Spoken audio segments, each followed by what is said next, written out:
Good morning, everybody. Good choice of music, by the way, Murdoch. Excellent song.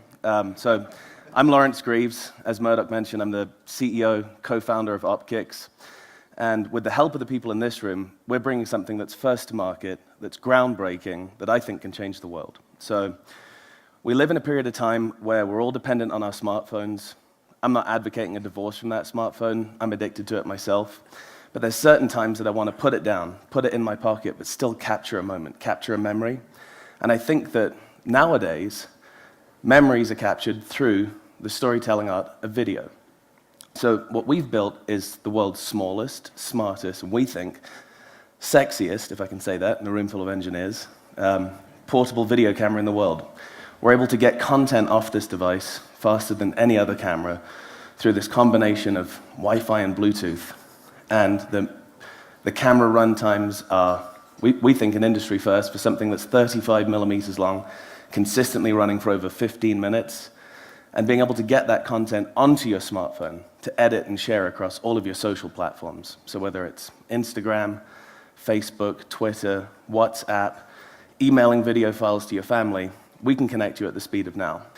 So for me, when I looked at the business, I said, I'd love to put my phone in my pocket. I'd like to push my kids on a swing, ride a bicycle with them by the beach, but still capture that memory without that invasive phone being stuck between us. But I need the content, and I need it at the speed of now. So when you plug our tiny little camera back into its docking station that we call our egg, ultimately what you're able to get is a harmonious connection point between two separate devices that recharges the camera and also offloads the footage back into the device. So this connection point, these pogo pads, this is where the magic happens. So when it gets into this egg, it's processing the video, it's fine-tuning it, and then it's shooting it off to your smartphone. We're a group of young entrepreneurs. We've built and sold companies ourselves over the years. There's a few things that we are good at doing: marketing, digital marketing, design. That's not the complete system here. I showed you an image of the inside of our egg, our charging carrying case. It's a highly complex piece of tech. Go back to last year, July 4th, I had a guy called Mike Wilkins bothering me on my cell phone on July 4th, saying, "Are we meeting tomorrow?" Thinking in my mind, like, isn't this Independence Day? Leave me alone. You got rid of the Brits, God knows, 250 years ago. Now you're trying to bring me back? Okay. So I messaged him back. I said, "I'd love to meet you. I need the help." He came in and said, "What are your big issues?" I said, "Well, I can't get memory. People won't call me back from these big memory shops. I'm having design issues on both the mechanical and the electrical side. And we've got a go-to-market issue. We're behind schedule. We're over budget," if anyone's familiar with those two things. Hopefully you are. So from July 5th until about Christmas, we went through the process of engaging Arrow, AMSS. We engaged a fantastic company called eInfochips, which I now believe is an Arrow company, so to do the design work. We went from signing a contract, wiring over money, me being on a flight out to India to meet with the team at eInfochips in a couple of weeks. Is that about right?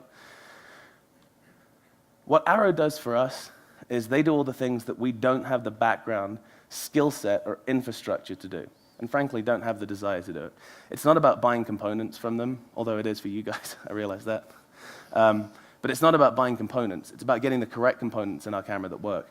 When you're a startup business, getting the attention of you folks is a very tough challenge. You need predictable revenue streams. A new business that hasn't proven out a revenue model, it's tough to get that type of acceptance from the market, regardless of what our backgrounds are. Arrow gave us credibility, and I'm going to say this in the nicest way possible, but they're my 800-pound gorilla. When I walk into the room, I'm as good as myself, my product, presentation, and the wonderful team of people that I have supporting me. Without Arrow, we wouldn't stand a chance. So from July last year, we've gone through a full alpha design on our camera, getting working product. Again, inside that tiny little camera, there's over 200 components. Think about that. Conceptually, it's incredible what we've done. Some of the board layouts are the most complex, I've been told, that have ever been done, which is limiting for us on who we can bid our boards out to, but that's neither here nor there. So what we've got with Arrow is the ability to walk in and meet with the Kingstons of the world and sit down and say, we're going to take you seriously.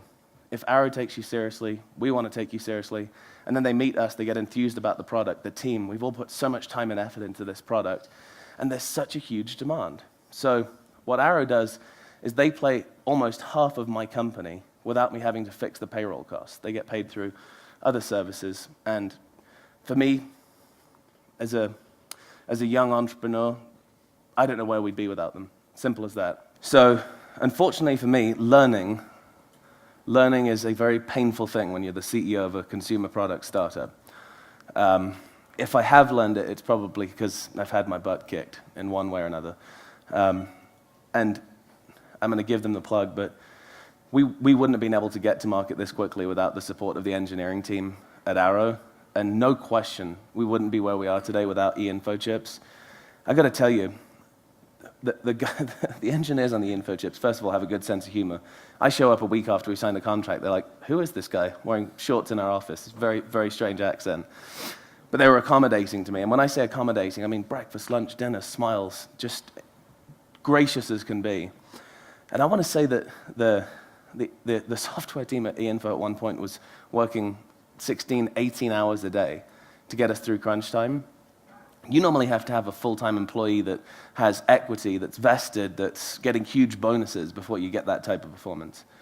These guys had a pre-arranged contract. Where can you find support like that nowadays? So for me, my success is not about us, it's about our partners. I can tell you painfully that we've picked partners that haven't worked out. They've been very expensive. They've been, when you're a startup, we're spending investor money. We get heavily scrutinized for that stuff, as we should. So if we spend $1 in the wrong direction, there's a ripple effect that's kind of tough to recover from. I think what I could do on a go-forward basis to hopefully be more successful is to drive higher engagement with the people that make my bill of materials. I'd like to sit down with the people that come up with these components and say, what's next? What's next in the pipeline? Let me start designing something around that. Because that's what this is about, right? It's about getting your components into something that sells in high volumes, that gets to be used and promoted in a way that you'd all be proud of. And I think this is one of those companies. So speed to market, I don't know what else we could do with speed to market. We've got the most dedicated team. Our CM is working through weekends and nights.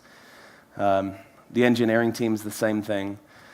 And I think probably the only other thing that we've still got to work through is just wrapping up the final certification, which I believe that we're doing now with a great company. So those are the things. Yeah. So cool. Believe that's it. Cool. Thank you.